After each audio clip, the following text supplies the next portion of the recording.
Hello friends, नमस्कार. Welcome to my YouTube channel RPP New Academy.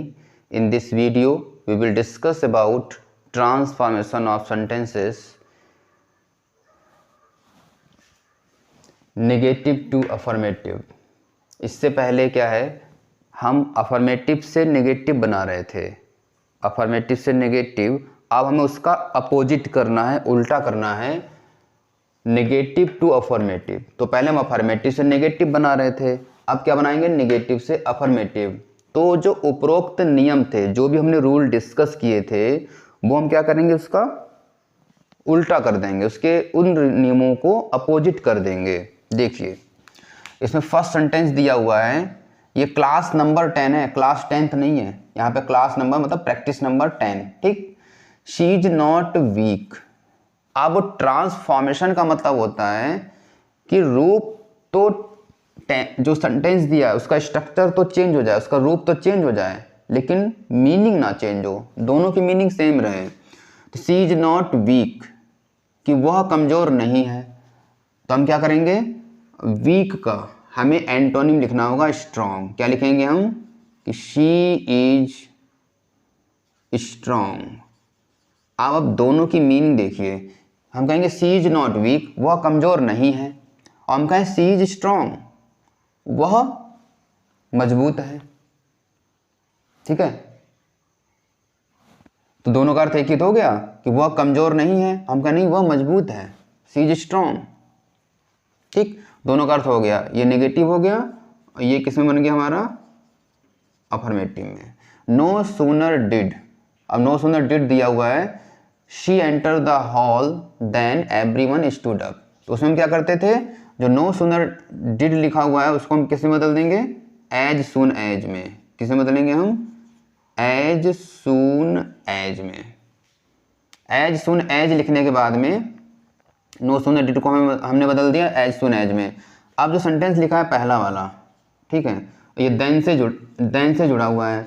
Then की जगह क्या लगाएंगे हम, देन की जगह पे हम कॉमा लगा देंगे, और जो सेकेंड सेंटेंस है उसको हम ज्यों का त्यों लिख देंगे. देखिए, एज सून एज. अब इतना हट गया हमारा नो सूनर डिड. अब she, as soon as she, और जब डिड हटेगा तो वर्ब में क्या लगेगा, जब जैसे ही डिड हटेगा वर्ब में ईडी लग जाएगा. शी एंटर्ड, वर्ब की second form, she entered the hall, और देन को हटा के क्या लग देंगे हम, कॉमा लगा देंगे, और सेकेंड सेंटेंस ज्यों का त्यों लिख देते हैं, स्टूड अप. ये हो गया नेगेटिव से affirmative. As soon as she entered the hall, ठीक है, एवरीवन स्टूड अप. ज्यों ही उसने हॉल में प्रवेश किया, प्रत्येक व्यक्ति खड़ा हो गया. नन बट, यहाँ पे नन बट का हम क्या कर देंगे उल्टा. पहले हम क्या करते थे, अलोन और ओनली को नन बट में बदलते थे. अब नन बट का क्या कर देंगे, ओनली कर देंगे.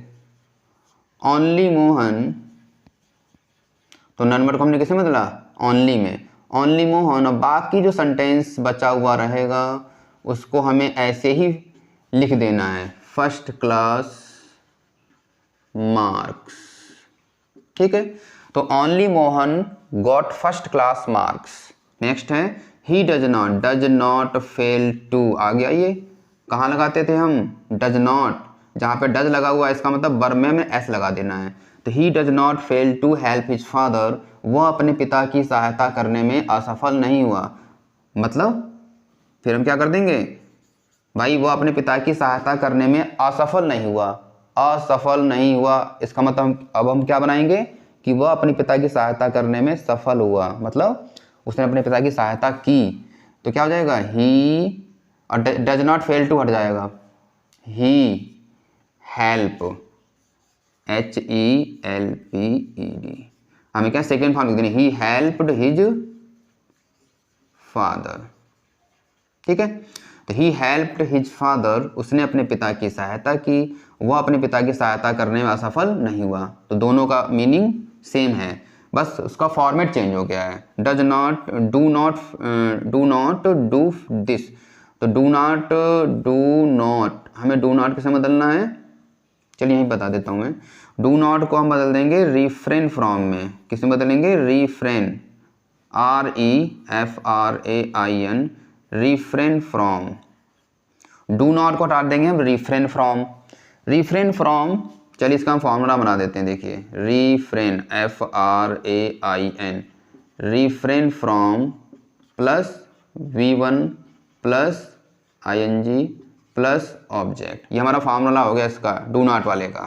ठीक है, तो डू नॉट को हमने किससे बदला? Refrain from plus V1 plus ING। जो डू लिखा हुआ है इसकी ING फॉर्म क्या हो जाएगी? डूइंग, प्लस ऑब्जेक्ट जो भी रहेगा उसको हम लिख देंगे सेम ऐसे ही। ठीक है, तो डू नॉट डू दिस, इसको मत करो। ठीक है, और रिफ्रेन फ्रॉम, तो रिफ्रेन फ्रॉम डूइंग दिस, तो डू नॉट डू दिस का क्या हो जाएगा? Refrain from doing this. Refrain from माने क्या होता है? बचना। ठीक है, बचना चाहिए। तो रिफ्रेन फ्रॉम डूइंग दिस, यह करने से बचना चाहिए। ठीक है, दोनों का अर्थ हो गया। ही इज नॉट रिच, अब क्या लिख देंगे हम? ही इज नॉट, जहां पे लगा हुआ है, जहां जहां नॉट लगा हुआ था, ये नॉट लगा था, तो नॉट इसका मतलब क्या होता है? जहां पे नॉट दिया है, ठीक है, जहां पे नॉट दिया है उसको हटा देंगे, जहां पे नॉट नहीं है वहां पे लगा देंगे।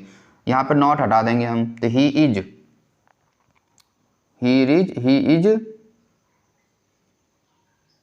पुअर। दोनों का अर्थ देखिए अब, ही इज नॉट रिच, वह अमीर नहीं है। वह अमीर नहीं है इसका मतलब क्या है?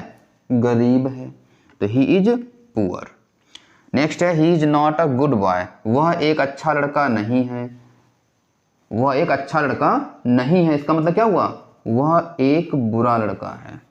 ठीक है, तो हम क्या कर देंगे कि ही इज नॉट हटा देंगे, नॉट लगाया, नॉट हटा देंगे, he is a bad boy. ठीक, तो वह एक अच्छा लड़का नहीं है इसका मतलब क्या है? He is a bad boy. हमने गुड का क्या लिख दिया? Opposite, bad. रिच का अपोजिट क्या लिख दिया? पुअर। ठीक है, यहाँ पे हमने वीक का अपोजिट क्या लिख दिया? स्ट्रॉन्ग। मतलब अपोजिट शब्दों का प्रयोग करके निगेटिव से अफर्मेटिव बनाना। नॉट होगा तो नॉट हटा देंगे, नहीं लगा, नहीं हुआ तो लगा देंगे। अब नो सूनर डिड आ गया। अब नो सूनर डिड को किस में बदलने देंगे हम? एज सून एज में। एज सून एज, अब क्या लगा? नो सूनर डिड को बदल दिया एज सून एज में। फिर हम क्या करेंगे? उसको इंट्रोगेटिव जो सेंटेंस है पहला वाला, ये दूसरा वाला है, देन को हटा के कॉमा लगा देंगे। As soon as he reached, जैसे डिड हटा सेकेंड फॉर्म आ जाएगी, ही रीच्ड, डिड के साथ वर्ब की first form, he reached school, then को हटा के कॉमा, और सेकेंड सेंटेंस ज्यों का त्यों, the bell rang. As soon as he reached the school the bell rang. तो ये हमारा नेगेटिव से अफर्मेटिव था। अगर आपको ये क्लास अच्छी लगी हो तो please subscribe this channel and share also. Thank you for watching this video.